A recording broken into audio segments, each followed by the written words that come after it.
Bonsoir, bonsoir bien-aimés, bonsoir, que Dieu bénisse tout un chacun. Nous sommes là ensemble, bien-aimés, pour la lecture d'aujourd'hui, du 7 mars. Éternel Dieu souverain, nous te disons un grand merci pour ta bonté, pour ta fidélité.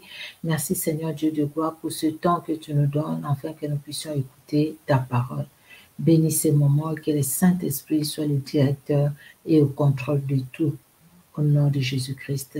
Amen. Merci Seigneur Jésus-Christ. Nous allons écouter la Bible. Nous allons lire dans Exode 18, Job 36, Luc 21, les psaumes 50, Proverbes 10, de 29 à 30. Voilà la lecture d'aujourd'hui. Nous allons, au nom de Jésus-Christ, nous lisons, prenons nos Bibles, nos smartphones, et nous allons commencer par Exode 18. Et puis nous allons continuer par Job 36, Luc 21, et nous allons lire la suite.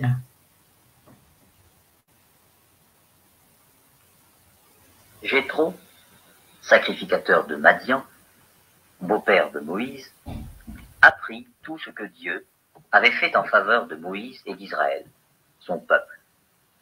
Il apprit que l'Éternel avait fait sortir Israël d'Égypte. Jéthro, beau-père de Moïse, prit Séphora, femme de Moïse, qui avait été renvoyée. Il prit aussi les deux fils de Séphora. L'un se nommait Gershom, car Moïse avait dit « J'habite un pays étranger ».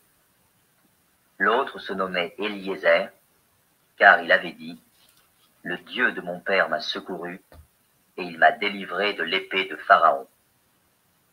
Jéthro, beau-père de Moïse, avec les fils et la femme de Moïse, vint au désert où il campait, à la montagne de Dieu. Il fit dire à Moïse « Moi, ton beau-père Jéthro, je viens vers toi avec ta femme et ses deux fils. » Moïse sortit au-devant de son beau-père, il se prosterna et il le baisa. Ils s'informèrent réciproquement de leur santé et ils entrèrent dans la tente de Moïse. Moïse raconta à son beau-père tout ce que l'Éternel avait fait à Pharaon et à l'Égypte à cause d'Israël, toutes les souffrances qui leur étaient survenues en chemin et comment l'Éternel les avait délivrés. Jéthro se réjouit de tout le bien que l'Éternel avait fait à Israël et de ce qu'il l'avait délivré de la main des Égyptiens. Et Jéthro dit, « Béni soit l'Éternel, qui vous a délivré de la main des Égyptiens et de la main de Pharaon, qui a délivré le peuple de la main des Égyptiens. Je reconnais maintenant que l'Éternel est plus grand que tous les dieux, car la méchanceté des Égyptiens est retombée sur eux. » Jéthro, beau-père de Moïse, offrit à Dieu un holocauste et des sacrifices. Aaron et tous les anciens d'Israël vinrent participer au repas avec le beau-père de Moïse en présence de Dieu. Le lendemain, Moïse s'assit pour juger le peuple, et le peuple se tint devant lui depuis le matin jusqu'au soir. Le beau-père de Moïse vit tout ce qu'il faisait pour le peuple, et il dit, « Que fais-tu là avec ce peuple? Pourquoi sièges-tu seul, et tout le peuple se tient-il devant toi depuis le matin jusqu'au soir ?» Moïse répondit à son beau-père, « C'est que le peuple vient à moi pour consulter Dieu. Quand ils ont quelque affaire, ils viennent à moi. Je prononce entre eux et je fais connaître les ordonnances de Dieu et ses lois. » Le beau-père de Moïse lui dit, « Ce que tu fais n'est pas bien. Tu t'épuiseras toi-même et tu épuiseras ce peuple qui est avec toi, car la chose est au-dessus de tes forces. Tu ne pourras pas y suffire seul. Maintenant écoute ma voix. Je vais te donner un conseil, et que Dieu soit avec toi. Sois l'interprète du peuple auprès de Dieu, et porte les affaires devant Dieu. Enseigne-leur les ordonnances et les lois, et fais-leur connaître le chemin qu'ils doivent suivre et ce qu'ils doivent faire. Choisis parmi tout le peuple des hommes capables, craignant Dieu, des hommes intègres, ennemis de la cupidité. Établis-les sur eux comme chef de 1000, chef de 100, chef de 50 et chef de 10. Qu'ils jugent le peuple en tout temps, qu'ils portent devant toi toutes les affaires importantes et qu'ils prononcent eux-mêmes sur les petites causes. Allège ta charge et qu'ils la portent avec toi. Si tu fais cela et que Dieu te donne des ordres, tu pourras y suffire et tout ce peuple parviendra heureusement à sa destination. Moïse écouta la voix de son beau-père et fit tout ce qu'il avait dit. Moïse choisit des hommes capables parmi tout Israël et il les établit chefs du peuple, chefs de 1000, chefs de 100, chefs de 50 et chefs de 10. Ils jugeaient le peuple en tout temps, ils portaient devant Moïse les affaires difficiles et ils prononçaient eux-mêmes sur toutes les petites causes. Moïse laissa partir son beau-père et Jéthro s'en alla dans son pays. Le livre de Job, chapitre 36. Élihu continua et dit: Attends un peu et je vais poursuivre, car j'ai des paroles encore pour la cause de Dieu. Je prendrai mes raisons de haut et je prouverai la justice de mon Créateur. Sois-en sûr, mes discours ne sont pas des mensonges, mes sentiments devant toi sont sincères. Dieu est puissant, mais il ne rejette personne. Il est puissant par la force de son intelligence. Il ne laisse pas vivre le méchant, et il fait droit aux malheureux. Il ne détourne pas les yeux de dessus les justes. Il les place sur le trône avec les rois. Il les y fait asseoir pour toujours, afin qu'ils soient élevés. Viennent-ils à tomber dans les chaînes? Sont-ils pris dans les liens de l'adversité? Il leur dénonce leurs œuvres, leurs transgressions, leur orgueil. Il les avertit pour leur instruction. Il les exhorte à se détourner de l'iniquité. S'ils écoutent et se soumettent, ils achèvent leurs jours dans le bonheur, leurs années dans la joie. S'ils n'écoutent pas, ils périssent par le glaive. Ils expirent dans leur aveuglement. Les impies se livrent à la colère. Ils ne crient pas à Dieu quand il les enchaîne. Ils perdent la vie dans leur jeunesse, ils meurent comme les débauchés. Mais Dieu sauve le malheureux dans sa misère, et c'est par la souffrance qu'il l'avertit. Il te retirera aussi de la détresse pour te mettre au large en pleine liberté, et ta table sera chargée de mets succulents. Mais si tu défends ta cause comme un impie, le châtiment est inséparable de ta cause. Que l'irritation ne t'entraîne pas à la moquerie, et que la grandeur de la rançon ne te fasse pas dévier. Tes cris suffiraient-ils pour te sortir d'angoisse, et même toutes les forces que tu pourrais déployer? Ne soupire pas après la nuit qui enlève les peuples de leur place. Garde-toi de te livrer au mal, car la souffrance t'y dispose. Dieu est grand par sa puissance. Qui saurait enseigner comme lui? Qui lui prescrit ses voies? Qui ose dire « tu fais mal » ? Souviens-toi d'exalter ses œuvres que célèbrent tous les hommes. Tout homme les contemple, chacun les voit de loin. Dieu est grand, mais sa grandeur nous échappe. Le nombre de ses années est impénétrable. Il attire à lui les gouttes d'eau, il les réduit en vapeur et forme la pluie. Les nuages la laissent couler, ils la répandent sur la foule des hommes. Et qui comprendra le déchirement de la nuée, le fracas de sa tente? Voici, il étend autour de lui sa lumière, et il se cache jusque dans les profondeurs de la mer. Par ses moyens, il juge les peuples, et il donne la nourriture avec abondance. Il prend la lumière dans sa main, il la dirige sur ses adversaires. Il s'annonce par un grondement, les troupeaux pressentent son approche. Évangile de Luc, chapitre 21. Jésus, ayant levé les yeux, vit les riches qui mettaient leurs offrandes dans le tronc. Il vit aussi une pauvre veuve qui y mettait 2 petites pièces, et il dit: « Je vous le dis en vérité, cette pauvre veuve a mis plus que tous les autres, car c'est de leur superflu que tous ceux-là ont mis des offrandes dans le tronc.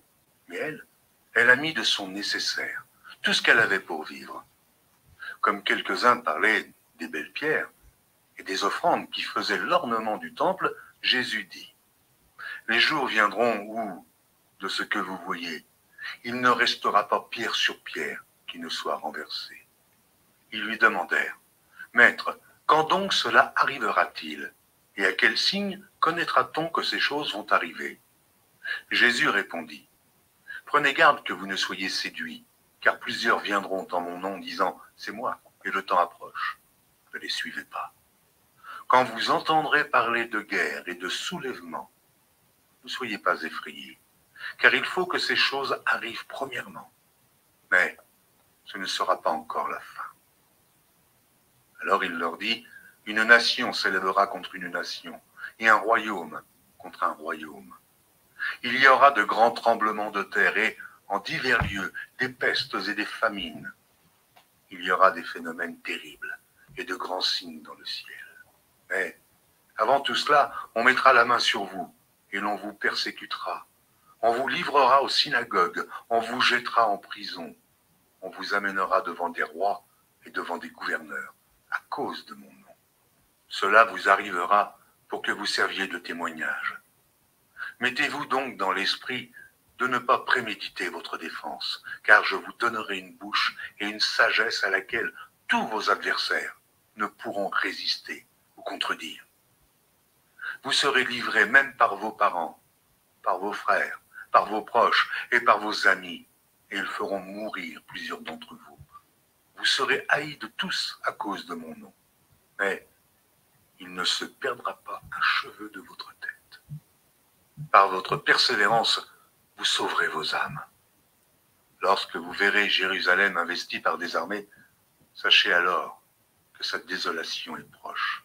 Alors que ceux qui seront en Judée fuient dans les montagnes, que ceux qui seront au milieu de Jérusalem en sortent, et que ceux qui seront dans les champs n'entrent pas dans la ville. Car ce seront des jours de vengeance, pour l'accomplissement de tout ce qui est écrit. Malheur aux femmes qui seront enceintes et à celles qui allaiteront ces jours-là, car il y aura une grande détresse dans le pays et de la colère contre ce peuple. Ils tomberont sous le tranchant de l'épée, ils seront emmenés captifs parmi toutes les nations, et Jérusalem sera foulée aux pieds par les nations, jusqu'à ce que les temps des nations soient accomplis. Il y aura des signes dans le soleil, dans la lune et dans les étoiles, et sur la terre, il y aura de l'angoisse chez les nations, qui ne sauront que faire au bruit de la mer et des flots.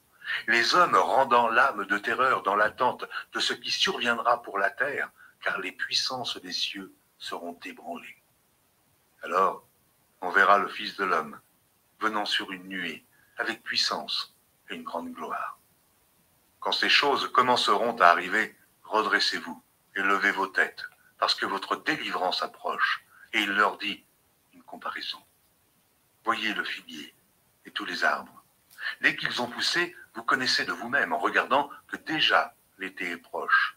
De même, quand vous verrez ces choses arriver, sachez que le royaume de Dieu est proche. Je vous le dis en vérité, cette génération ne passera point que tout cela n'arrive. Le ciel et la terre passeront, mais mes paroles ne passeront point. Prenez garde à vous-même, de craindre que vos cœurs ne s'apesantissent par les excès du manger et du boire, et par les soucis de la vie, et que ce jour ne vienne sur vous à l'improviste. Car il viendra comme un filet sur tous ceux qui habitent sur la face de toute la terre. Veillez donc et priez en tout temps, afin que vous ayez la force d'échapper à toutes ces choses qui arriveront, et de paraître debout devant le Fils de l'homme. Pendant le jour, Jésus enseignait dans le temple, et il allait passer la nuit à la montagne appelée montagne des Oliviers. Et tout le peuple, dès le matin, se rendait vers lui dans le temple pour l'écouter. Psaume 50, psaume d'Asaph.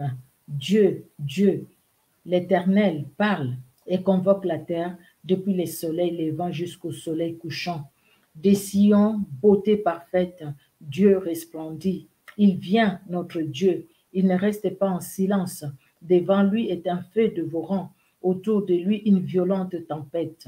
Il crie vers les cieux, en haut et vers la terre, pour juger son peuple. Rassemblez-moi mes fidèles qui ont fait alliance avec moi par les sacrifices, et les cieux publieront sa justice, car c'est Dieu qui juge. Écoute, mon peuple, et je parlerai, Israël, et je t'avertirai, je suis Dieu, ton Dieu. Ce n'est pas pour tes sacrifices que je te fais des reproches, tes holocaustes sont constamment devant moi. Je ne prendrai pas de taureaux dans ta maison, ni de boucs dans tes bergeries, car tous les animaux des forêts sont à moi, et toutes les bêtes des montagnes par milliers. Je connais tous les oiseaux des montagnes, et tout ce qui s'émeut dans les champs m'appartient.